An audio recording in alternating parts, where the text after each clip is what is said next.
पहले सलाम करते हैं बारहूं कलाम करते हैं, पहले सलाम करते हैं बारहूं कलाम करते हैं। जितने भी आए हैं हम उनका एहतराम करते हैं और कबूल कीजिए अमान की ये गुजारिश, और कबूल कीजिए अमान की ये गुजारिश। बड़े खुलूस व वफा से सलाम करते हैं। अस्सलामु अलैकुम व रहमतुल्लाहि व बरकातुहू।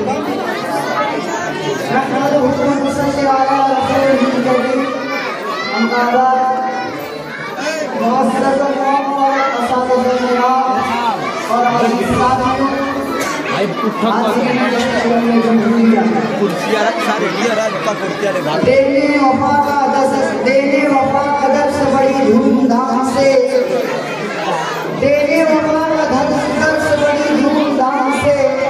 फिर आ गई दोस्तों 26 जनवरी, देने वफा का दर्स बड़ी धूमधाम से।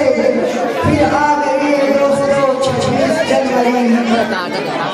ये मुल्क हमारा है और जान से प्यारा है, ये मुल्क हमारा है और जान से प्यारा है। मुल्क के खातिर मरना भी गवारा है। आज 26 जनवरी 2025 को हम लोग 77वां जश्न जमहूरिया मनाने जा रहे हैं। 26 जनवरी का दिन पूरे हिंदुस्तान में कौमी त्यौहार के तौर पर मनाया जाता है। आपको मालूम है कि ये तारीखी दिन हमारे लिए कितनी अहमियत का हामिल है। तो आइए आज हम लोग यौम जमहूरिया की तारीखी अहमियत पर रोशनी डालते हैं। 15 अगस्त 1947 को हमारा मुल्क अंग्रेजों की गुलामी से आज़ाद हुआ। मुल्क को अंग्रेजों के तशद्दुद से आज़ाद कराने में पूरे हिंदुस्तानियों को तकरीबन 300 साल जद्दोजहद करनी पड़ी। आज़ादी की जद्दोजहद में बेशुमार मुजाहिदीन ने आज़ादी ने अपनी जान का नज़राना पेश किया। 15 अगस्त 1947 को मुल्क आज़ाद हुआ तो सवाल ये पैदा हुआ कि हमारे मुल्क का दस्तूर कैसा होगा। इस मसले के हल के लिए एक दस्तूर साल असम्बली बनाई गई। इस असम्बली में कुल 299 अराज़ी शामिल थे। डॉक्टर भीमराव अम्बेडकर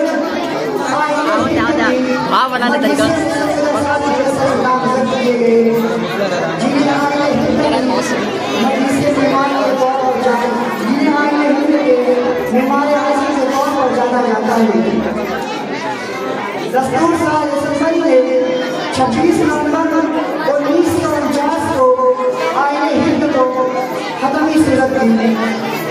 उसका निर्माण 26 जनवरी 1950 को हुआ। हिंदुस्तान के आईन के तैयार होने में 2 साल 11 महीने आईने हिंदुस्तान को एक आज़ादी समाजी सिस्टम और जमहूरियत को करार दिया। 1885 में इंडियन नेशनल कांग्रेस का क़याम होने आ चुका था। सेक्युलर नजरिए वाली ये ऐसी पार्टी थी जिसका मकसद तेजी से फरोग पा रहे कौमी जज्बात को एक बड़ा हादसा करना था। आखिरकार 15 अगस्त 1947 को मुल्क को अंग्रेजों के तशद्दुद से निजात मिली और तकरीबन 300 साल के बाद मुल्क के बाशिंदों ने एक बार फिर आज़ाद फिजा में सांस ली। उस दिन की याद में 26 जनवरी को पूरा मुल्क यौम जमहूरिया मनाता है और मुजाहिदीन आज़ादी की कुर्बानी को याद किया जाता है। हिंदुस्तान की आईने खुसूसियात और रोशनी डाली जाती है। हमारे आईन में हमें कौन कौन से हुकूक दिए हैं उस पर गुफ्तगू की जाती है। चुनांचे आज हम अहले मदरसा मारूफ इस कौमी जश्न जमहूरियत को बड़े जश्न खरोश के साथ मना रहे हैं। आज का ये प्रोग्राम इंशाअल्लाह बड़े एहतमाम और एहतराम के साथ पेश किया जाएगा। शब-गुरीज़ होगी आखिर जलवे खुर्शीद से, शब-गुरीज़ होगी आखिर जलवे खुर्शीद से, ये चमक मामूल होगा ना कहीं और हित से। दीगर सीजन के जलसे और इज्तिमाओं की तरह आज का ये जश्न जमहूरिया भी अपना एक खास मकाम और वक़ार रखता है और ये उसूल मुसल्लम है कि हर का वक़ार शय के लिए बाकमाल शख्सियत अज़ीमुल मर्तबा इंसान का कायद होना चाहिए। क्यों न है उन टूटे हुए दिलों को हौसला चाहिए, क्यों न है उन टूटे हुए दिलों को हौसला चाहिए, कारा के लिए बस मुस्तदा चाहिए। इसी के साथ साथ हमारे अकादरीन दीन और मिल्लत का ये आईने अमल रहा है कि महफिल हर जलसा हर बज़म के आगाज़ से कबल एक ऐसी जामे और उन अज़ात का इंतज़ाम व इंतज़ाम कर लिया करते थे जिसके तहत वज़ीरानी और क़यादत व सियादत में वो प्रोग्राम इब्तिदा से इंतहाई सरसदर को कबूल कर जाए। तो आइए हम भी अपने बुजुर्गों की इत्तिबा करते हुए, जैसा कि आपको मालूम है कि हर जलसा हर कॉन्फ्रेंस किसी न किसी आलिम शख्सियत के ज़ेरे सदार हुआ करती है। तो आज की इस बावकार मजलिस की क़यादत सियासत का सहरा एक आलिम दीन के सर पर सजाया है, जिससे मेरी मुराद मुहतरम मकाम दाई इस्लाम आलिम कुरान सुन्नत नाज़िम आला हज़रत मौलाना मुफ्ती जमील अहमद साहब हरीरी मारूफी है। हज़रत वाला से मुअद्दबाना दरख्वास्त है कि वो हमारी इस पेशकश को कबूल फरमाकर मनसब सदारत पर फायज हैं। उम्मीद है कि तमाम अहबाब की जानिब से हुज़ूर लफ्ज़ों में तारीफ़ की जाएगी।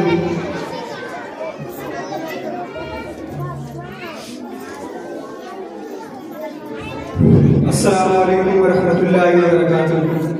जिन शख्सियत का नाम नामी इस निगरानी पेश किया गया है, मैं उनका अपनी जानिब से और तमाम शुनकाए में जमहूरिया की जानिब से पुरज़ोर लफ्ज़ों में तारीफ़ करता हूँ।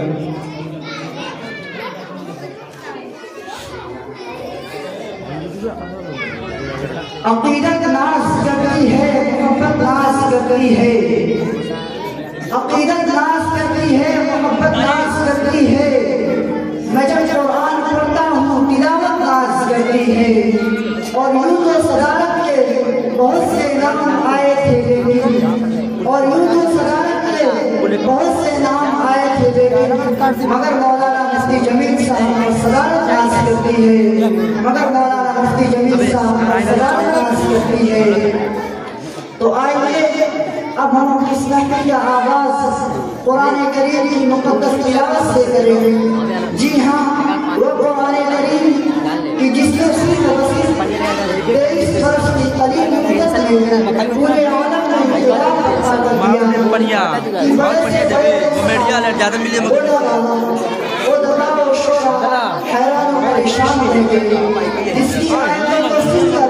पत्थर की मूंग हो गए।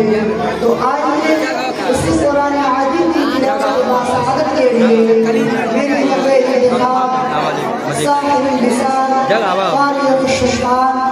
हज़रत मौलाना हाफिज़ क़ारी मोहम्मद अम्मार साहब पर जाकर रुक जाती है।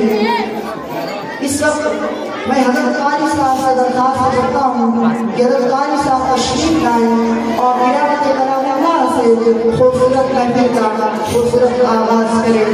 शेर के साथ हज़रत क़ारी साहब का इस्तेमाल है कि बयां वक़्त सहर रब की फजीलत करते रहते हैं, बयां वक़्त सहर रब की फजीलत करते रहते हैं, वो कुछ अपने तरीके से इबादत करते रहते हैं। हमारे वास्ते कुरान मुद्रा हम नहीं पढ़ते, हमारे वास्ते कुरान मुद्रा हम नहीं पढ़ते, परिंदे रोज़ अपनी तिलावत करते रहते हैं। हज़रत क़ारी साहब